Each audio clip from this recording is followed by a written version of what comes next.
Boa tarde, vamos dar início à nossa coletiva pré-jogo, técnico Luizinho Lopes. Primeira pergunta, João Roberts, de Jornal O Município. Boa tarde, Luizinho. Começar só perguntando o que dá para fazer, né, nesse curto intervalo, né? Vocês jogaram no domingo, né? Volta segunda-feira, tem terça-feira para fazer um trabalho mais curto, quarta-feira já tem a partida. O que foi possível trabalhar e orientar os jogadores para um adversário que é de Série A de Campeonato Brasileiro e que precisa dar respostas ao seu torcedor também? João, nós temos que nos adaptarmos a esse curtíssimo intervalo de tempo de um jogo para o outro. Não é o adequado, longe disso, muito longe. Mas aí nós temos que nos adaptarmos porque a gente precisa entrar em campo, né? Como nós trabalhamos, o pós-jogo do Coritiba deu um feedback rápido já no vestiário e na reapresentação deu um feedback de algumas situações que nós entendíamos que era importante, como números do jogo, além dos números, alguns vídeos para que eles possam ver de maneira qualitativa alguns acontecimentos que a gente decidiu pontuar com relação ao jogo do Coritiba. E aí, cessado essa conversa, o momento do Coritiba, né, já passamos a focar totalmente no Atlético Goianiense. Com relação ao G1, a gente divide o grupo nesses momentos em G1, G2 e G3. O G1, o pessoal que iniciou e que teve uma minutagem acima de 70%. O G2, o pessoal que entrou pouco, né, pouco tempo, 20, 30 minutos, a gente denomina assim, porque quem jogar um tempo todo a gente coloca no G1 também para regenerar no dia seguinte. E o G3, que é o pessoal que não entrou em campo, né, para que a gente possa equilibrar a demanda dos treinamentos. O G1, o pessoal que jogou, nós regeneramos na reapresentação. E aí hoje nós fizemos muito pouca coisa com eles, ainda demos continuidade no processo de recuperação, eles fizeram só alguns rondinhos para dar uma ativada. E aí nós demos uma atenção especial ao grupo, como todo, né? Até porque vão estar dentro de campo também. Então nós fizemos, ontem trabalhamos algumas situações de jogo já pensando no Atlético Goianiense e hoje também fizemos um tático, né, umas ações combinadas, um 10-0, simulando as nossas ideias, né, já passando algumas informações do Atlético Goianiense, inclusive bola parada. A gente sempre tem iniciado com 11, né, e tem terminado com a utilização de mais 5 atletas na maioria dos jogos, né? Então nós trabalhamos taticamente, pensando num todo, mas os jogadores que entraram desde o início do jogo contra o Coritiba, nós só recuperamos. Até porque não é só o jogo de amanhã, já tem jogo domingo novamente. Então, o volume de quem entrar em campo nesses 3 jogos é o próprio jogo. Jogou, recuperou 2 dias. Jogou, recuperou 2 dias e foi para o jogo novamente. Mas aí é uma oportunidade para dar uma atenção para quem não entrou em campo, né? E trabalhar, né, a estratégia do jogo com eles também. Porque a gente está pensando no todo, né? Os que entram podem decidir ao nosso favor também, da mesma maneira. Então a gente pensa assim, a nossa metodologia ela prestigia o grupo por completo. O que faria hoje com os atletas que vão iniciar em campo, fiz com os atletas que não iniciaram na última partida. Boa tarde, Cláudio Santos, da cidade. O Atlético Goianiense veio de um jogo contra o Internacional, onde se portou de uma maneira. Mas claro que o Ricardo está estudando como o Atlético Goianiense se postou contra o Internacional. E você pode perfeitamente, através das informações do analista, usar a mesma equipe ou fazer alguma alguma modificação. Você já conseguiu conversar para saber qual a equipe que você coloca contra o Atlético? Cláudio, a gente trabalha exatamente assim, enquanto nós estávamos no campo, né, ao final, na verdade antes, né, o Ricardo ele sempre prepara o nosso departamento, né, capitaneado por Ricardo e o Robson, nosso auxiliar, os demais da comissão que colhem o material para me apresentar, para poder definir a estratégia. Sem término do jogo Coritiba eu já tenho tudo ali, né? Faltava o jogo do Inter. Né? O jogo do Inter chegou para a gente ontem à noite e hoje já estou com ele filtrado, né? Vou no ônibus estudando, hoje à noite tem análise do adversário, né? Eles preparam todo um arsenal de material, né, dos últimos 4 ou 5 jogos. E aí fatia, né, os momentos que fazem o jogo, organização ofensiva, organização defensiva, as transições, bola parada, como o time se comporta, né? Com relação a isso, eu já tenho todo esse material em mãos, né? Outras informações importantes também, de pontos fortes do adversário, né? De pontos que a gente pode explorar para tentar tirar vantagem. E em cima disso, como eu falei, esse jogo com 2 dias de recuperação, a gente continua trabalhando o tempo todo. Eu preciso ser bem sincero com vocês que eu ainda não finalizei a análise por completa para eu definir uma outra situação se eu tiver alguma dúvida. Falo isso do fundo do coração e da maneira mais sincera possível. Inclusive a recuperação dos jogadores continuava até hoje. Né? Hoje poderia aparecer alguém com alguma dor muscular tardia. Quando tem jogo assim, com 2 dias de recuperação, fica tudo muito para próximo do jogo. Né? Eu finalizo assim a preparação hoje às 10 horas da noite, que a gente faz uma análise de vídeo às 9h30. Né? E aí eles vão para o lanche. Então a gente ainda está no processo de preparação, ainda estou estudando o Atlético Goianiense para definir o 11 que vai iniciar a partida. E em relação aos jogadores que estiveram fora, né, que estão se recuperando, como o Luiz Henrique, o Madison, tem também agora o Everton Alemão, né, ele sentiu uma dor ali no treino de sexta-feira. Como que estão esses jogadores nesse momento? Olha, eles estão recuperando bem, porém a gente está fazendo uma recuperação completa. O Alemão é recidiva, né? O Madison é um atleta que nunca havia se lesionado. Não foi uma lesão grave, mas a gente está fazendo passo a passo um processo para que ele possa voltar a 100%. O Luiz é um atleta que o ano passado passou por uma cirurgia muito séria. A gente tem 2 bons laterais à disposição. Então a gente não está forçando, né, a volta. Está tratando como pede o figurino para que eles não possam voltar a ter os mesmos problemas, né? Tentando ter um cuidado especial. E a gente tem grupo para isso, né? Para que a gente possa, né, todo mundo está à disposição e quem precisar de um cuidado especial, a gente possa ter esse cuidado especial para que isso não passe a ficar recorrente nesses casos individuais dos atletas que estão dele. Luizinho, no caso do time ideal para iniciar o jogo, você sempre diz de que não tem compromisso com nenhum jogador, a hora que tiver que trocar, vai trocar, isso tem acontecido, mas algum jogador que veio, se apresentou depois do Catarinense, na tua opinião, já merece estar saindo jogando ou você ainda prefere permanecer por enquanto com a equipe que você já tem um pouco mais de conhecimento e entre eles também existe esse um pouco a mais de coletivo? Cláudio, é uma boa pergunta, não resta dúvida que quando você vivencia muitos jogos juntos, tem uma memória também de bons momentos, de adaptação, de conhecer, né, um ao outro e eu com eles também, eles comigo. Então, assim, isso você coloca também na pauta quando você está decidindo. Na chegada, alguns se adaptam muito rápido, outros nem tanto, né? E a gente vai analisando individualmente. Às vezes, um que se adapta mais rápido tem um jogador que está tendo uma boa sequência, e aí, por isso, de repente, já não teve a sequência dele, né? E ao contrário também acontece da mesma maneira. Então, é processo, são muitos jogos, né? A maioria começa a se adaptar, enfim, mas às vezes um que está muito mais adaptado, tem um jogador que está performando muito bem ali, por isso está tendo uma continuidade. E nós estamos atentos a isso aí, são muitos jogos. Depois desse jogo já vai ter um outro em sequência. Alguns jogadores daqui a pouco vão acusar um cansaço maior, né? E aí quando se abre a oportunidade, quem se apresenta bem aumentam as suas oportunidades, né? É um processo natural. Nós temos um grupo equilibrado dentro da nossa realidade. Vejo todo mundo em condições de iniciar uma partida.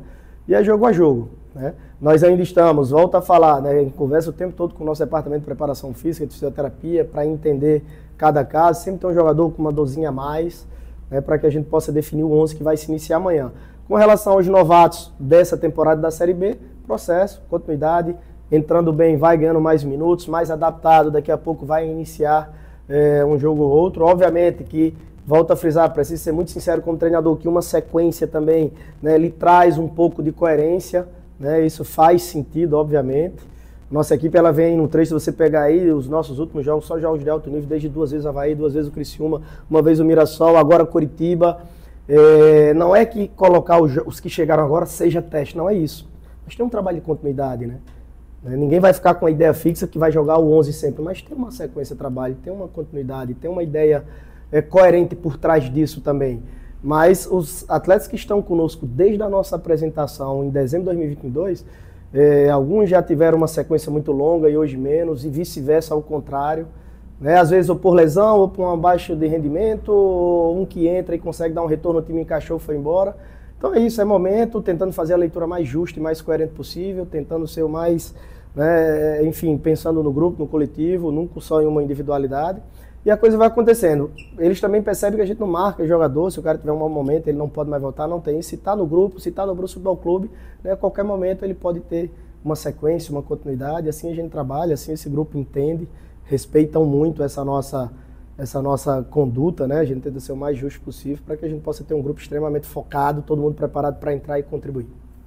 Luizinho, o Atlético Goianiense fez uma excelente primeira parte da temporada, né, nas primeiras competições, e agora no Campeonato Brasileiro ainda não conseguiu vencer depois de 4 rodadas. Ao mesmo tempo, esse time precisa dar essa resposta ao torcedor, vai enfrentar o Brusque, que é um time de Série B, e o Brusque enfrentando pela primeira vez desde o Criciúma uma equipe que está na Série A do Campeonato Brasileiro, né? Sim.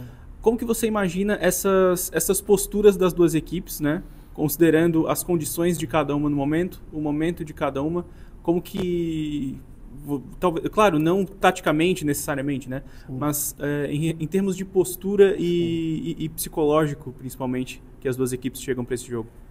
Esses jogos que nós estamos tendo em sequência, eles têm nos encorajado a acreditar que a gente consegue, né, se impor durante momentos da partida. Os jogos contra o Criciúma, né, o Criciúma está muito bem na Série A, o Criciúma hoje está numa realidade bem favorável, a gente vem competindo bem, né, se não ganha todos os jogos, mas vem competindo muito bem. O próprio Avaí, o próprio Mirassol, que se você não for comparar a camisa, mas dentro de campo tem muita qualidade, né, o último jogo contra o Coritiba dentro da casa dele. Espero que a gente tenha uma boa sorte. Entendemos que essas derrotas que o Atlético Goianiense teve para principalmente Botafogo e Flamengo foram jogos duríssimos, onde o Atlético Goianiense jogou muito bem, se portou muito bem. Contra o São Paulo, eu acho que foi assim um ponto fora da curva de atuação da equipe deles em casa. Contra o Inter, eles mudaram um pouquinho a postura, reconhecidamente falada pelo treinador, né, que eles preferiram tirar a profundidade, baixar um pouquinho o bloco para explorar os contra-ataques, se compactar até de uma maneira diferente desses outros 3 jogos. Mas nós não esperamos facilidade, eles estão competindo em um outro nível, obviamente, na Série A, né, fazendo, né, uma comparação às devidas proporções. A gente sai da C para B, eles saem da B para A, né, assim como o Criciúma também.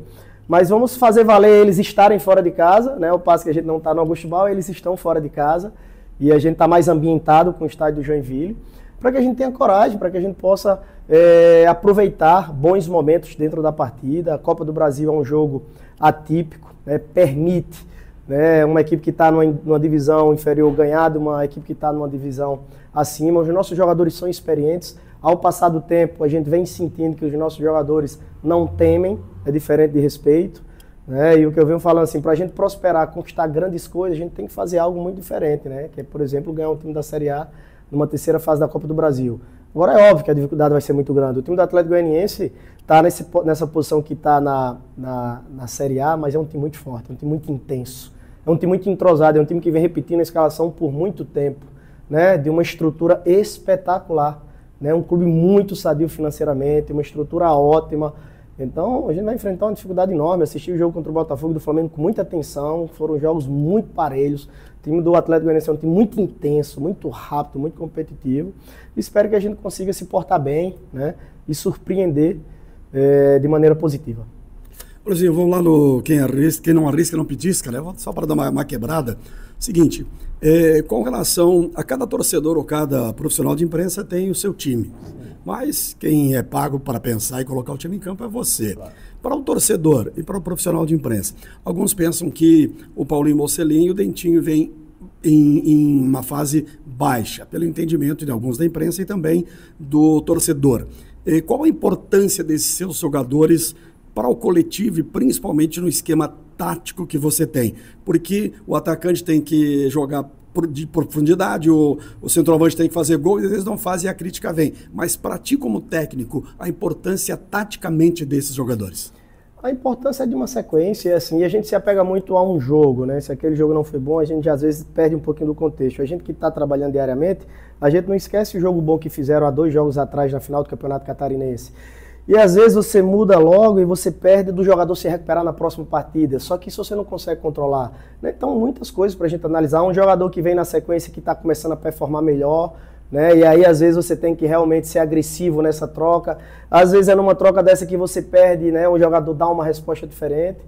Então, assim, é muita coisa subjetiva também, mas cabe a mim perceber essa continuidade e um momento de troca, não só dos dois que você citou, né, como de qualquer um outro, mas a importância é toda a prova do nosso coletivo, de um grupo, de jogadores que são importantes, muitas vezes até sem a bola, só ficam 2 minutos com a bola, tem um contexto por trás, tem uma compactação, não é só ter a bola no pé para perceber aquele momento que ele tem a bola, mas não é só por isso que jogam também, né, é um contexto, Cláudio, e assim...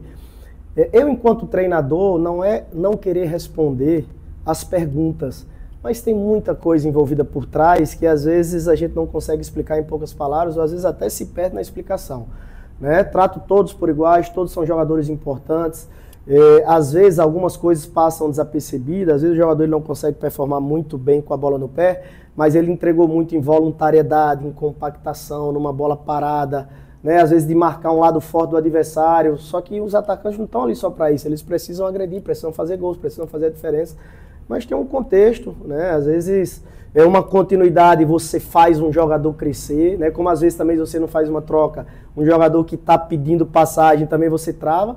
É o desafio de ser treinador, né? A pergunta faz parte, respeito demais, futebol é isso mesmo. E do meu lado aqui eu tentar ou recuperar, ou melhorar, ou então não travar a passagem de quem estiver pedindo passagem. Esse é o grande desafio do treinador. Obrigado, professor, e também aos colegas.